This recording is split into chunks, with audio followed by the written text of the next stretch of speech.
There we go. Hi, I'm Dr. Jacob Lauritzen, and this is Read, Write, and Cite, the show where I teach you how to read, write, and cite for your college classes. This is going to be the first in a series of videos on thesis statements. This is something I've been focusing on in my classes recently, and I've been reminded on just how incredibly important it is to understand how to write a very clear statement to make a point. Because that's what a thesis statement is. Okay? Does that make sense?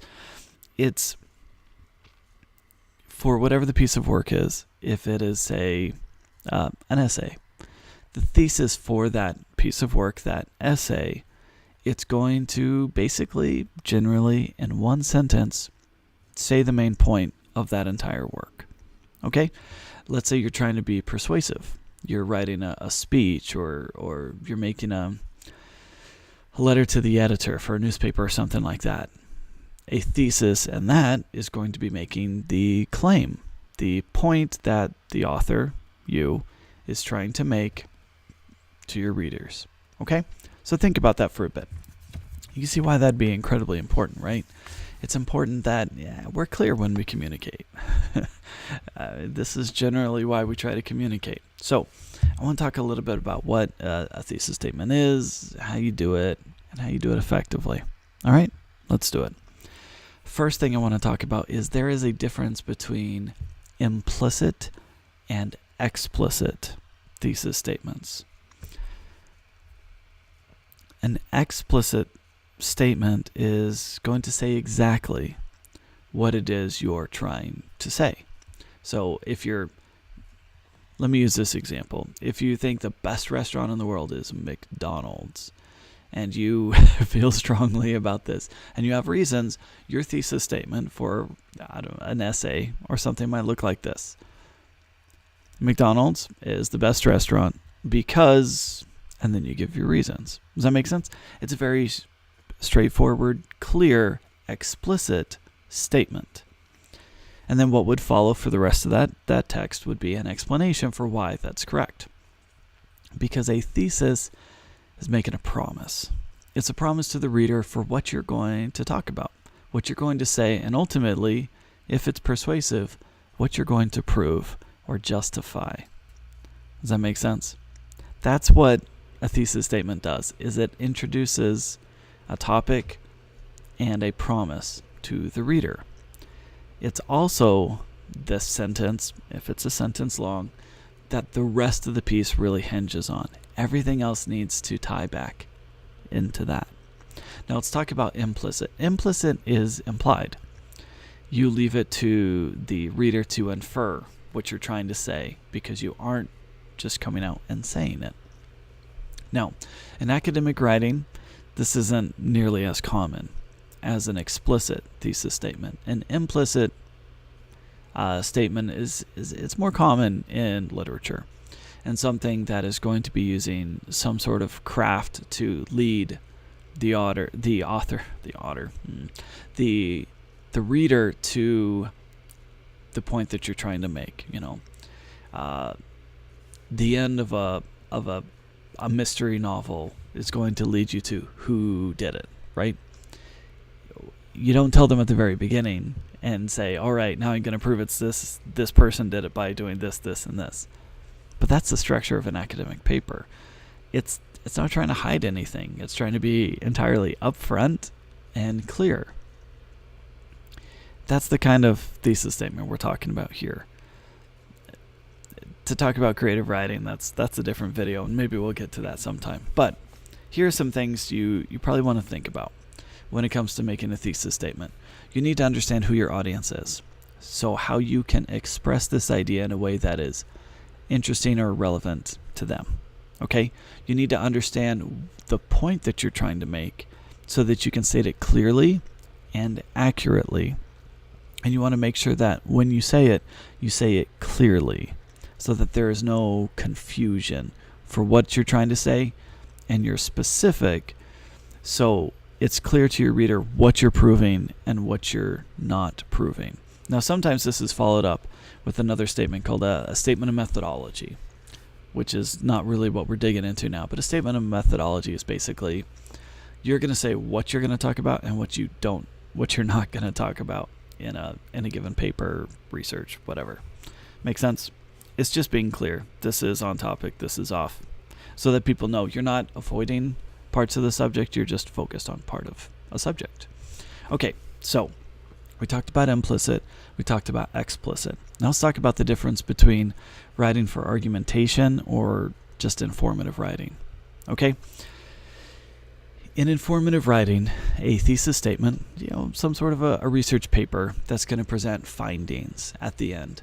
Your thesis statement is going to be a summary, preferably in a sentence, of what you found and what the paper is talking about. Does that make sense? It's not necessarily trying to be persuasive, because when it comes to persuasion, bias enters the picture, and the speaker comes into question. You have to question their motives if they're going to be trying to persuade you of something, right? Because in persuasion, you're trying to adjust how someone thinks, feels, believes, or maybe even ultimately what they do. If you're trying to get them to say, go to McDonald's, that's different than saying, I've done the research, and this is what it says. McDonald's is the best, right? Research is almost an attitude of, here's the information, here's what I found, do with it whatever you want to. Because the researcher has to be trusted. You have to believe that what they're saying is not, it's accurate, there's nothing being withheld or anything like that. Does that make sense? So we're talking about the difference between just a thesis statement that states a point that the author is trying to make, the promise to the reader, what you're going to say and what you're going to justify or explain, without the use of any sort of rhetoric. You're not trying to appeal to their emotions or to certain credibility or whatever. You're just trying to present logic. Just that. Does that make sense? Persuasive writing is going to use claims, which ultimately are debatable. If you're going to say McDonald's is the best restaurant in the world because blah yada yada yada, that's definitely a claim. That's definitely trying to be persuasive.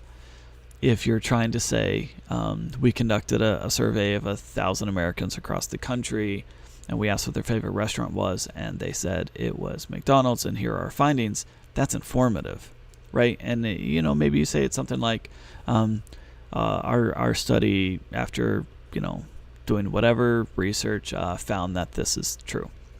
And then you simply explain it. The biggest difference is your purpose, right? If your purpose is to persuade, then you're writing a claim. If your purpose is to inform, then your purpose is to present information. And your thesis statement, that main point that kind of summarizes what you're trying to say, is going to be a little bit different. Now, the words you use may be very similar, but your purpose is different. And what follows this sentence is going to be different because you have a different purpose.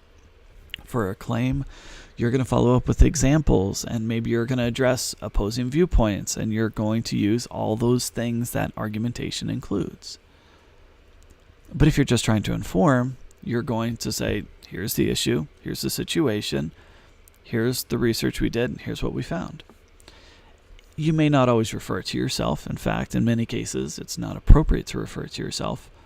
But you're going to be presenting information, but the stakes are different. The stakes for presenting information are, did you do it? Did you explain it? Were you clear? Did you do good work? Those are the stakes. You met the bar that you had to be successful. And the promise that you made to the reader is not that you're going to prove something, but that you're going to explain something. Now, when it comes to persuasive writing, the stakes are higher, if you will, because you put it on yourself in your claim to prove something or to justify or put one thing above another.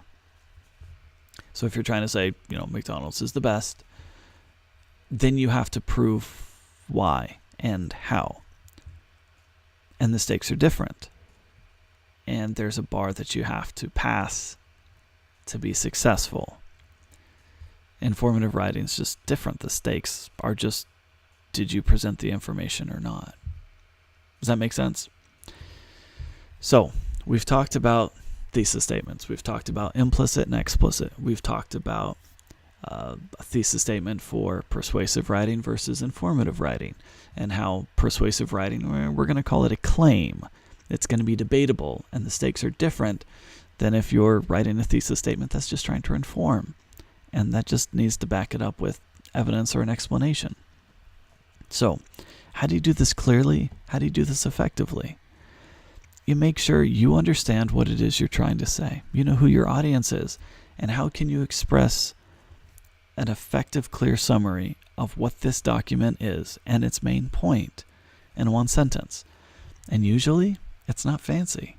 Usually, the best way to be clear and efficient is to use as few words as possible and to use words that are appropriate for the subject.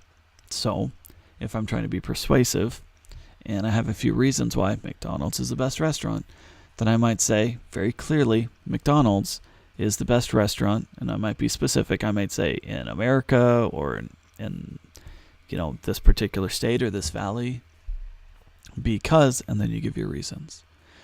Now the promise is very clear what you've made to your audience. They know what you're going to try and say to them. You've been explicit. You've made a claim. You've made a promise, which now you're set up to justify and explain. If you're just trying to give information, say one of the most popular restaurants in America is McDonald's because blah, yada, and yada. You're not trying to persuade anymore. Now you're trying to persuade. The stakes are different, but you've been very clear with what you're going to say. And now you just have to follow through and say it. I hope this is helpful. We weren't trying to bite off everything about thesis statements in this video, but I hope this is helpful to you. Important things to remember when it comes to a thesis statement. It is a summative statement of the main point. It is your central argument. It is your claim, depending on the kind of writing that you're making. Or if it's simply just the thing that everything is latched onto. It's the controlling idea for the entire piece. So, thank you for watching. I'm Dr. Jacob Lauritzen. This has been Read, Write, and Cite. If you like videos like this, or if you have a request for a video, please subscribe and let me know so I can get this out to you. Thank you so much for watching. I'll see you in the next video. Bye.